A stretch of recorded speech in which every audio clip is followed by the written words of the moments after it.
sa heaven and hell. Bakit? Bakit? Paki-explain. Namin parang ano po, pag mabuti ka, dun ka, pag masama kang tao, dito ka.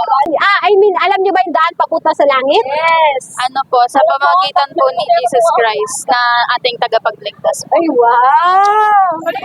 Award to. Bigyan ng lollipop to. Alright, so, paano mo nasabi na gano'n?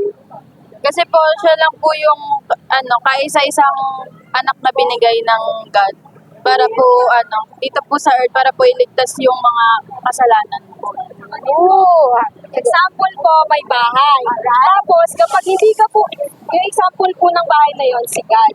Kapag ba hindi ka niya kilala, papapasukin ka niya sa bahay, di ba dapat po mag-connection po tayo kay Lord para po papasukin niya po tayo sa bahay nila. Yun po yung daan papuntang langit. Kapag kilala ka ni Lord, kasi lagi ka nasa Kanya, papapasukin ka niya.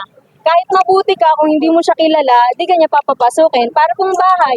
Kaya pag ikaw po, lumapit ka sa akin, tapos hindi kita kilala, bakit kita papapasukin? Kahit mabuti ka pa, di naman kita kilala. Di kita papapasukin.